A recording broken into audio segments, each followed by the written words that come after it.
Yeah, I want to focus a little bit more on the draft. So, Jedrick Wills was my number one offensive tackle. You guys get him at number 10 overall. Grant Delpit comes in. I think that he's still a little bit raw, needs a little bit more coaching, but he's a big time player at LSU that made a lot of plays his junior year.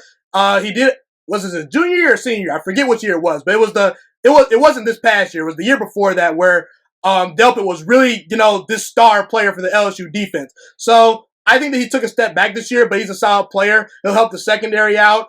Jordan Elliott is a very solid defensive tackle. I felt that he was one of the 5 best defensive tackles in the draft. You guys get him in the 3rd round. Jacob Phillips, will he play meaningful snaps? I don't know, but I think that there's some tools to work with. You're kind of crossing your fingers that he hopefully can give you some meaningful snaps because like you said, Mac Wilson and it's a lot of people that you don't know about. I think that Jacob Phillips was an underrated player on the LSU defense, so I think that he can provide some versatility. He'll be a solid player. I don't know if he's a 3 down inside linebacker, but I see some potential there. Harrison Bryant, another tight end, not going to complain about that.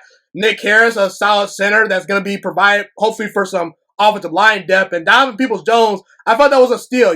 We talk about Odell Beckham and Jarvis and Njoku and Hooper. I think that he could honestly become maybe wide receiver 3 one day. I don't know if you agree with me, but I think that Peoples-Jones was more of a 3rd or 4th rounder. You guys give him in the 6th round. He was a very productive player at Michigan. Didn't quite put up the numbers that I would have liked, but at the same time, Michigan's scheme is not going to favor wide receivers putting up a bunch of numbers.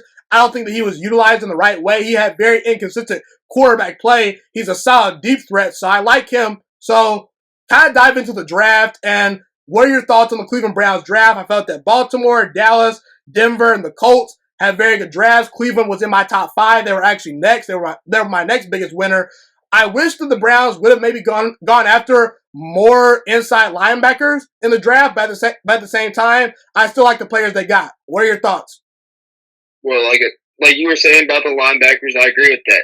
And the crazy thing is that I'm happy in the fact because Isaiah Sims was taken right before the Browns pick, and thinking as a Browns fan, knowing the Browns what they needed was an offensive tackle.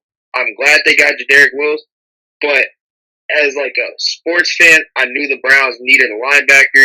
They had wanted the flashy pick in Isaiah Sims, but that would have just thrown our whole team off. Like I said, we needed a left tackle. We didn't necessarily need the linebacker right there, but that would have been great if that would have happened anyway. But I also think the Browns draft was perfect, to be honest. We made some very underrated picks, like Jordan Elliott. That was a great pick, in my opinion. He'll get some snaps behind Sheldon Richardson and Ogunjobi. And the 2 picks that I really liked, actually 3 picks that I really liked, were Harrison Bryant, Nick Harris, and Donovan Peoples-Jones. Harrison Bryant, very underrated tight end, who was more of a wide receiver. He had a great game against Ohio State. Didn't score, I don't think, in that game, but he still had a pretty consistent. He has consistent hands. He had a consistent game against Ohio State too, until they started cracking down that was FAU's only weapon. He led them with 1,000 yards in their team too. So I was like, I really like that pick. And like with the 3 tight ends that we have now, you have Hooper, who's a thicker, can block, he's consistent too. Bigger tight end. You have Njoku, who's a more athletic and flashy plays. And then, like I said, you have Bryant, who's consistent and he has better hands. So with them on the field, that just improves our offense. Then Nick Harris, the center, I think I wouldn't be surprised if we see him at guard maybe this year with Wyatt Teller, I think that's his name. I don't think he'll last this season, so I think Nick Harris might get some snaps at guard, and he will be developed into J.C. Tretter's replacement in the future. And Donovan Peoples-Jones, he fits the Browns perfectly. I was thinking maybe K.J. Hill at the time, but with Donovan Peoples-Jones, he's a bigger threat, like deep threat that we needed because you have Landry in the slot and you have Odell Beckham who he's a playmaker. You needed more of a Donovan Peoples-Jones build at wide receiver. And at the time of the draft, we didn't know if Rashard Higgins was going to come back. But now we know that he is. I think Donovan Peoples-Jones will start off as a special teams threat first, but then end up working his way to splitting reps at the wide receiver 3 position with Higgins and all that. But yeah, I think the Browns overall had a great draft. Very non-flashy draft, but very underrated players that they have gotten that will help this team strive.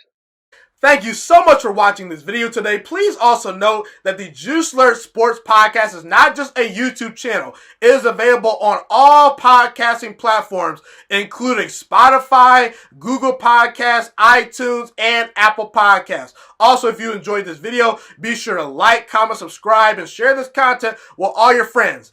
This podcast is my favorite thing in the entire world right now. It is my passion. And I want more people to listen to this podcast. I really want this podcast to grow. Also, a fun fact about me is that I want to go into the sports broadcasting and media world once I graduate from the University of Toledo, a college in Northern Ohio.